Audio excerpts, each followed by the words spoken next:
आज हम कक्षा 4 हिंदी पाठ्य पुस्तक से पाठ 2 पढ़ेंगे। इस पाठ का नाम है मैन पाट की सैर। तो चलो मैन पाट की सैर कर लें। इस पाठ को पढ़कर हम कल्पना में ही मैन पाट की सैर करेंगे। तो इस पाठ को पढ़ने से पहले हम पाठ से परिचय कर लेते हैं। गर्मी आई और लोगों को सैर सपाटा करने की सूझी। यानी जैसे ही गर्मियाँ स्टार्ट हुई, लोगों ने सोचा क्यों ना घूमने फिरने जाएं। अधिकतर लोग शिमला, मसूरी, दार्जिलिंग, ऊटी, श्रीनगर की ओर आकर्षित होते हैं। यही नगर तो गर्मियों में सैर सपाटे के लिए सबसे उत्तम माने जाते हैं। यानी ये जो नगर है, ये गर्मियों के मौसम में घूमने के लिए सबसे अच्छे माने जाते हैं। इन्हें हिल स्टेशन कहते हैं। ये सभी नगर प्राकृतिक सुषमा से संपन्न हैं, यानी प्राकृतिक सुंदरता से भरे पूरे हैं। बृहद मध्य प्रदेश में भी एक हिल स्टेशन है, पचमढ़ी। हमारा राज्य भी किसी अन्य राज्य से कम नहीं है। हमारे यहाँ भी एक हिल स्टेशन है। क्या उस हिल स्टेशन का सैर करना चाहोगे? तो चलो हम तुम्हें वहाँ ले चलते हैं। वह स्थल है मैन पाट। इसे ही कहते हैं छत्तीसगढ़ का शिमला, मसूरी या पचमढ़ी। आओ हम तुमको इस नगर के एक एक स्पॉट से परिचित करा दें। तो चलो मैन पाट की सैर करें। हिल स्टेशन यानी बच्चों पहाड़ी इलाका। हिल स्टेशन मैन पाट चारों ओर से प्राकृतिक सौंदर्य जलप्रपातों से भरा पूरा है। यानी बच्चों जो मैन पाट है ना, वो चारों तरफ प्राकृतिक सुंदरता और जलप्रपात यानी जो ऊंचाई से गिरने वाला पानी होता है ना, उसे या फिर प्राकृतिक झरना भी कहते हैं उसे। तो वो चारों तरफ प्राकृतिक सुंदरता से और जलप्रपातों से भरा पूरा है। मैन पाट का कोना कोना दर्शनीय है। यानी मैन पाट की हर जगह देखने लायक है। पर्यटक यहाँ आकर अति सुख और शांति का अनुभव करते हैं।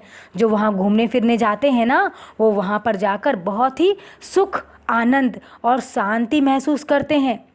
लोगों के शोरगुल, वाहनों की कानों को खटकने वाली ध्वनियों से मुक्त शांत वातावरण युक्त मैन पाट, यानी मैन पाट में ना ही शोरगुल है, हल्ला शोर शराबा कुछ नहीं है, ना ही वाहनों की जो बड़े बड़े यहाँ पे वाहनों की आवाज़ हमको आती रहती है ना, कर्कश लगती है कानों को आवाज़। मतलब हम परेशान हो जाते हैं वाहनों की आवाज़ से और शोरगुल से। वहाँ पर ऐसा कुछ नहीं है, बहुत शांत वातावरण है वो। ना वहाँ पर शोरगुल है और ना ही वहाँ पर वाहनों की आवाज़ें हैं। तो मुक्त शांत वातावरण युक्त मैन पाट अंबिकापुर से लगभग 85 किलोमीटर दूर हरी भरी पहाड़ियों पर स्थित है। यानी हरी भरी पहाड़ियाँ, यानी कि उस पहाड़ पर क्या है, हरे भरे बड़े बड़े वृक्ष हैं। तो चारों ओर से घने वनों से आच्छादित यानी घने जंगलों से ढका हुआ यह स्थान अनेक छोटी बड़ी नदियों से घिरा हुआ है। ये जो जगह है घने घने जंगलों से ढका हुआ और छोटी बड़ी नदियों से घिरा हुआ है। ये नदियाँ स्थान स्थान पर यानी जगह जगह पर जलप्रपात बनाकर अद्भुत यानी कि आश्चर्यचकित मनोरम दृश्य उपस्थित कर देती हैं। समुद्र तल से 1100 मीटर की ऊंचाई पर 28 वर्ग किलोमीटर में आयताकार पहाड़ी पर बसे मैन पाट के आसपास अनेक यानी बहुत सारे दर्शनीय स्थल है, यानी देखने लायक जगह है।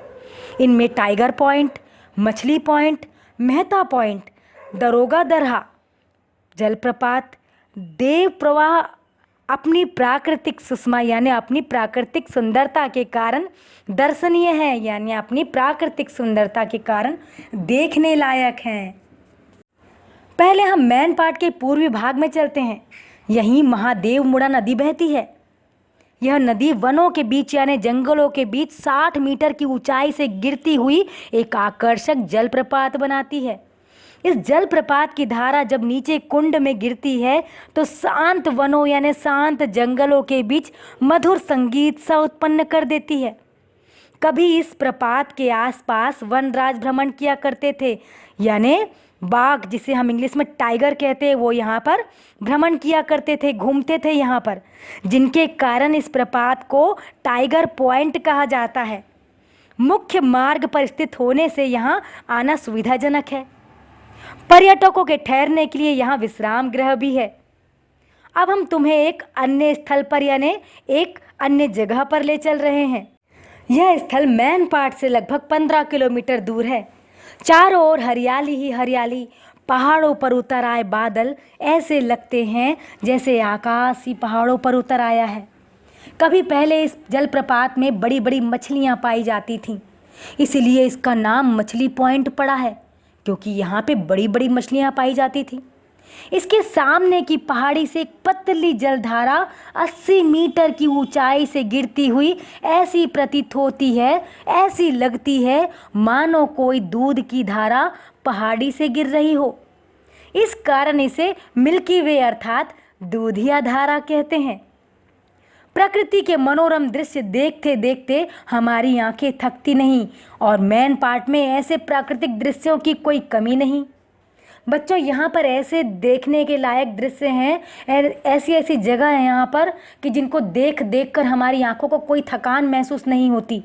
इतने सारे प्राकृतिक सुंदर दृश्य हैं यहाँ पर। अब हम आपको एक अन्य पॉइंट की ओर ले चलते हैं। यह पॉइंट मैन पाट से केवल 8 किलोमीटर की दूरी पर स्थित है। इसे मेहता पॉइंट कहते हैं।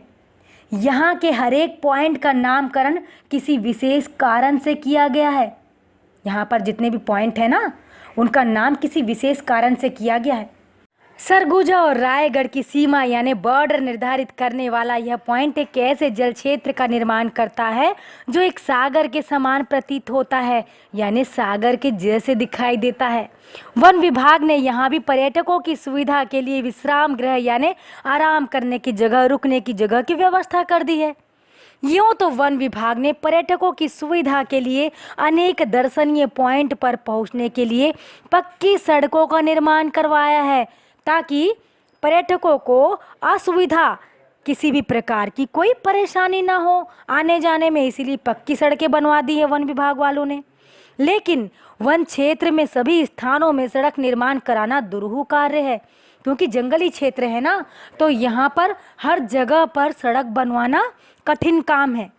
ऐसे कुछ दर्शनीय स्थलों पर तो लोगों को पैदल ही जाना पड़ता है। दरोगा दरहा जलप्रपात देखने वालों के पैर मजबूत होने चाहिए, यानी उन्हें चलने की हिम्मत होना चाहिए। यहाँ गहरी खाइयों में होकर जाना पड़ता है, लेकिन अपने लक्ष्य पर पहुंचकर प्रकृति का नज़ारा देखकर 10 किलोमीटर पैदल चलने की सारी थकान छूमंतर हो जाती है। तुम यहाँ आराम से घंटे भर बैठकर प्रकृति की शोभा को निहार सकते हो। मैन पाट के सभी प्राकृतिक स्थलों को एक दिन में देख पाना असंभव है। हम एक दिन में ही मैन पाट के प्राकृतिक स्थलों को देख नहीं सकते, क्योंकि जिस स्थल पर भी तुम पहुंचोगे वहां से हटने को जी नहीं चाहेगा, यानी जिस जगह पर भी तुम जाओगे वहां से हटने का तुम्हारा मन ही नहीं करेगा। तबीयत करेगी कि बैठे बैठे उस मनोरम दृश्य को देखते रहें। तो फिर एक दिन में सभी स्थल कैसे देखे जा सकते हैं? इसलिए पर्यटक कम से कम 2 दिनों का समय निकाल कर यहाँ आते हैं। तुम पहले दिन इन्हीं स्थलों का भ्रमण कर सकते हो, यानी पहले दिन तुम इन स्थानों को घूम सकते हो। दूसरे दिन का भ्रमण तुम देव प्रवाह से कर सकते हो। वन क्षेत्र कमलेश्वरपुर में एक प्राकृतिक झील है जो आगे चलकर एक नाले का रूप धारण कर लेती है। यही नाला 80 मीटर की ऊंचाई से गिरता हुआ एक प्रपात बनाता है। यही देव प्रवाह प्रपात है। यहाँ आसपास का वन क्षेत्र वन औषधियों से भरा हुआ है, यानी जो आसपास का जंगली इलाका है वो जड़ी बूटियों से भरा हुआ है। हमारे लिए जो साधारण वृक्ष हैं, जानकारों के लिए उनमें से कुछ वृक्ष कल्प वृक्ष भी हो सकते हैं। यानी मतलब ये है बच्चों की हमारे लिए जो वृक्ष साधारण है, क्योंकि हम पेड़ पौधों को, जो बड़े बड़े पेड़ होते हैं ना, उनको वृक्ष कहते हैं। तो हम क्या समझते हैं कि जो बड़े पेड़ होते हैं, वृक्ष होते हैं, ये हमको छाया देते हैं, फल देते हैं और जलाने के लिए लकड़ियाँ देते हैं। इतनी जानकारी बस हम रखते हैं, तो ये हमारे लिए साधारण ही हुए। लेकिन जो पेड़ पौधों के बारे में, वृक्षों के बारे में अच्छी खासी जानकारी रखता है, उनके लिए ये पेड़ पौधे जो वृक्ष होते हैं ये कल्प वृक्ष भी हो सकते हैं, यानी इच्छा पूरी करने वाले वृक्ष भी हो सकते हैं। मैन पाट में सूर्योदय और सूर्यास्त देखने के कई स्थल हैं, यानी मैन पाट में उगता हुआ सूरज और डूबता हुआ सूरज देखने की कई जगह हैं। पर्यटक इन स्थानों पर पहुंचकर सूर्योदय और सूर्यास्त का भरपूर आनंद लेते हैं।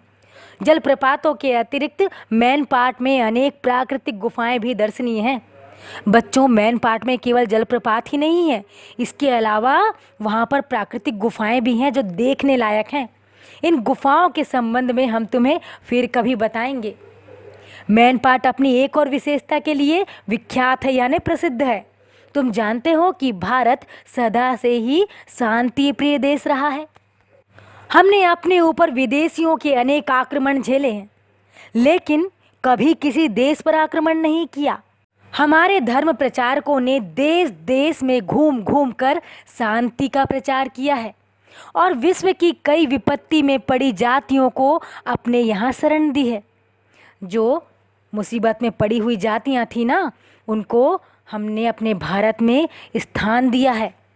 ऐसे ही विपत्तिग्रस्त तिब्बती शरणार्थी जब 1962 से 63 के चीन युद्ध के पश्चात भारत आए तो भारत सरकार ने उन्हें मैन पाट में बसाया।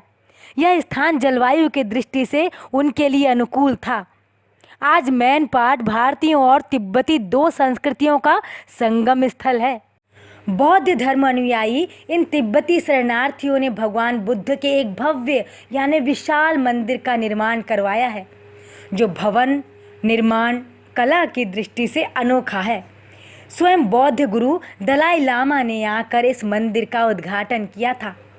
तिब्बती शरणार्थी यहाँ खेती, पशुपालन और वस्त्र निर्माण का धंधा करते हैं। मैन पाट में तिब्बतियों द्वारा निर्मित दरी, गलीचे जिसे कालीन कहते हैं, भारत के बड़े बड़े नगरों में विक्रय यानी बेचने के लिए भेजे जाते हैं। प्रकृति का लाडला, दो संस्कृतियों का संगम स्थल, जियो और जीने दो का उद्घोष करने वाला मैन पाट है ना अलौकिक। क्या तुम्हारा मन इसे देखने के लिए ललचाएगा नहीं? तो फिर शिमला, मसूरी, श्रीनगर और पचमढ़ी का सैर सपाटा करने का विचार छोड़ दो और अगली गर्मियों की छुट्टी में मैन पाट यात्रा की योजना बना डालो। तो बच्चों, आप मैन पाट जरूर जाइएगा घूमने के लिए। अब चलते हैं हम इस पाठ में दिए गए शब्दार्थों की ओर। हिल स्टेशन यानी पहाड़ पर स्थित मनोरम पर्यटन स्थल। कर्णभेदी यानी कानों को भेदने वाली तेज आवाज। आच्छादित यानी ढका हुआ। सागर यानी समुद्र। अलौकिक यानी संसार से परे। वन यानी जंगल। अद्भुत यानी आश्चर्यजनक। दुरूह यानी कठिन। अनुयायी यानी मानने वाले। पर्यटक यानी मनोरम स्थलों को देखने आने वाले लोग। घुमक्कड़। वनौषधि यानी जंगलों से प्राप्त होने वाली दवाई की जड़ी बूटियाँ। छूमंतर यानी दूर हो जाना, गायब हो जाना। मनोरम यानी सुंदर। विपत्ति यानी संकट। दर्शनीय यानी देखने योग्य। ध्वनि यानी आवाज़। सुषमा यानी शोभा, सुंदरता। विख्यात यानी प्रसिद्ध। शरणार्थी यानी शरण लेने वाले। अब चलते हैं बच्चों हम प्रश्न और अभ्यास की ओर। पहला प्रश्न है, मैन पाट कहाँ बसा है? तो बच्चों इसका उत्तर है, मैन पाट अंबिकापुर से लगभग 85 किलोमीटर दूर हरी भरी पहाड़ियों पर बसा है। प्रश्न 2 है, मैन पाट के पूर्वी भाग में कौन सा दर्शनीय स्थल है? इसका उत्तर है, मैन पाट के पूर्वी भाग में महादेवमुड़ा नदी तथा टाइगर पॉइंट जलप्रपात दर्शनीय स्थल है। प्रश्न 3 है, मेहता पॉइंट किन किन जिलों की सीमा निर्धारित करता है? तो बच्चों इसका उत्तर है, मेहता पॉइंट सरगुजा और रायगढ़ जिलों की सीमा निर्धारित करता है। प्रश्न 4 है, मैन पाट किन दो संस्कृतियों का संगम स्थल है? तो बच्चों इसका उत्तर है, मैन पाट भारतीय और तिब्बती दो संस्कृतियों का संगम स्थल है। प्रश्न 5 है, मैन पाट में तिब्बतियों द्वारा निर्मित कौन सी वस्तु दूर दूर तक मशहूर है? तो बच्चों इसका उत्तर है, मैन पाट में तिब्बतियों द्वारा निर्मित दरी, गलीचे दूर दूर तक मशहूर हैं। प्रश्न 6 है, तुम्हारे आसपास घूमने लायक कोई जगह अवश्य होगी, इसके बारे में लिखो। तो बच्चों इसका उत्तर आपको स्वयं देना है कि आपके आसपास में घूमने लायक कौन सी जगह है। अब प्रश्न नंबर 7 है, यदि तुम्हें घूमने जाने का मौका मिले तो तुम कहाँ जाना चाहोगे और क्यों? बच्चों इसका उत्तर भी आपको ही देना है, क्योंकि ये आपकी इच्छा के ऊपर डिपेंड करता है कि आप कहाँ घूमने जाना चाहते हैं और क्यों चाहते हैं जाना वहाँ पर। प्रश्न 8 है, नीचे लिखे वाक्यों से क्या क्या आशय है, यानी नीचे लिखे वाक्यों का तात्पर्य क्या है। इसमें पहला वाक्य है क, मैन पाट का कोना कोना दर्शनीय है। तो बच्चों इससे तात्पर्य है, इससे आशय है कि मैन पाट चारों ओर से प्राकृतिक सौंदर्य जलप्रपातों से भरा पूरा है। यह स्थान अनेक छोटी बड़ी नदियों से घिरा है। ये नदियाँ अनेक स्थानों पर जलप्रपात बनाकर अद्भुत दृश्य उपस्थित कर देती हैं। और जलप्रपातों के अतिरिक्त मैन पाट में अनेक प्राकृतिक गुफाएं भी दर्शनीय हैं। यहाँ अनेक दर्शनीय स्थल हैं, इसलिए हम कह सकते हैं कि मैन पाट का कोना कोना दर्शनीय है। अब ख है, यहाँ आसपास का वन क्षेत्र वन औषधियों से भरा हुआ है। तो बच्चों इसका अर्थ है कि मैन पाट के आसपास का जो जंगली इलाका है वो दवाई बनाने वाली जड़ी बूटियों के पेड़ पौधों से भरा हुआ है। यहाँ पर जड़ी बूटियों वाले पेड़ पौधे अत्यधिक मात्रा में पाए जाते हैं, इसलिए इस क्षेत्र को वनौषधियों से भरा हुआ कहते हैं। अब बच्चों आगे है भाषा तत्व और व्याकरण। प्रश्न क्रमांक 1 है, इस पाठ से कोई 2 वाक्य चुनकर लिखो जिनमें संयुक्त क्रियाओं का प्रयोग हुआ हो। उन क्रियाओं को अलग अलग तोड़कर लिखो। तो बच्चों हम वाक्य नंबर 1 लिखेंगे, जलप्रपात की धारा शांत वनों के बीच मधुर संगीत सा उत्पन्न कर देती है। इसमें कर देती है 2 क्रियाओं करना और देना से मिलकर बना है। अब दूसरा वाक्य हम लेंगे, भारत के बड़े बड़े नगरों में विक्रय के लिए भेजे जाते हैं। इसमें भेजे जाते हैं 2 क्रियाओं जैसे भेजना और जाना, इन दोनों से मिलकर बना है। अब आगे है ख, समझ लेना, पहुंच जाना, भाग जाना, संयुक्त क्रियाओं का प्रयोग करते हुए एक एक वाक्य बनाओ।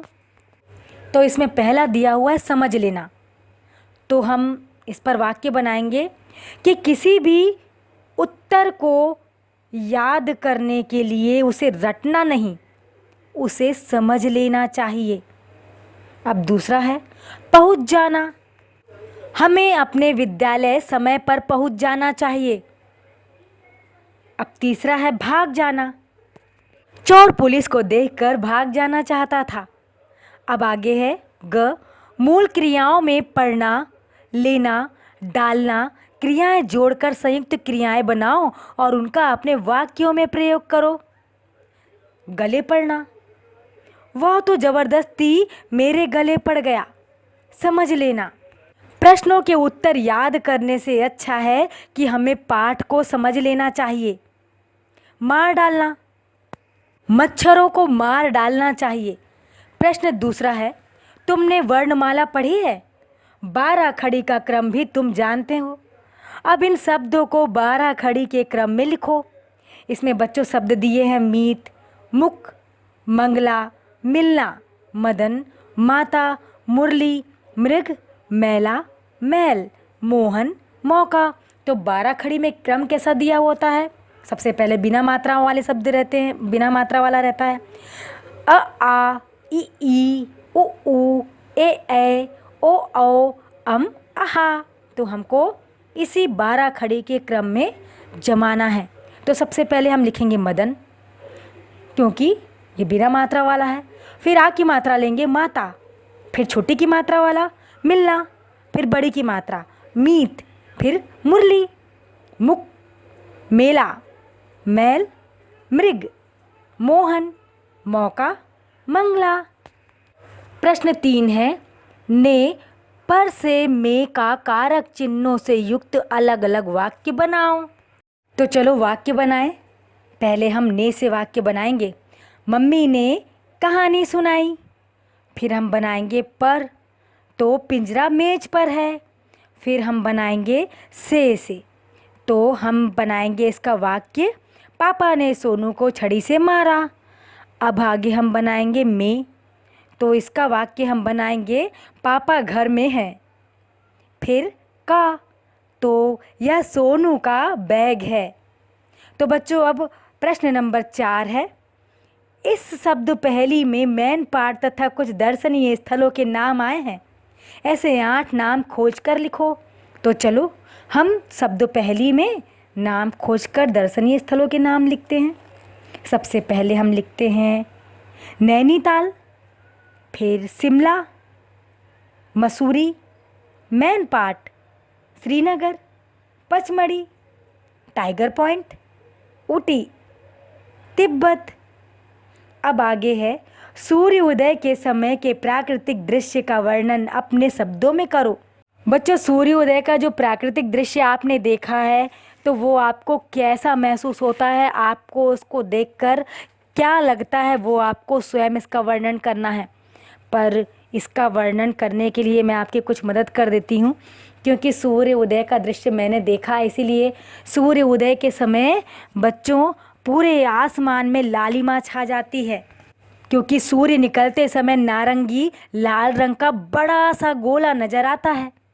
और सूर्य उदय का ये दृश्य इतना सुंदर और मनोरम होता है कि इसे केवल देखते रहने को मन करता है। मनुष्य पल भर के लिए अपनी सारी दुख, सारी परेशानियां भूल जाता है। सूर्य उदय देखकर उसके मन के अंदर एक नई ऊर्जा का संचार होता है। सूर्य उदय के समय पूरे आकाश में लालिमा छा जाती है, वातावरण खूबसूरत लगने लगता है। नदियों से जब सूर्य की प्रकाश किरणें जब नदियों पर पड़ती हैं ना, तो ऐसा मालूम होता है जैसे नदियों के ऊपर सोने की परत चढ़ा दी गई हो। इस समय पक्षी चहचहाने लगते हैं। ये सब कुछ देखकर मन खुशी से तरबतर हो जाता है। बच्चों ये पाठ आपका यहाँ पर समाप्त होता है। अब हम मिलेंगे अगले पाठ के साथ अगले वीडियो में। जब तक कि आप इसमें दिया गया कार्य अपनी नोटबुक में कंप्लीट कीजिए। और यहाँ पर दिया गया है छत्तीसगढ़ के किसी अन्य दर्शनीय स्थल का वर्णन निम्न बिंदुओं में करो। तो बच्चों आपको निम्न बिंदुओं के आधार पर स्थान का नाम कहाँ स्थित है, मुख्यालय से दूरी, उस स्थान तक कैसे जाया जा सकता है, दर्शनीय क्षेत्र, इसका वर्णन आपको करना है। तो बच्चों हम मिलेंगे अगले पाठ के साथ अगले वीडियो में।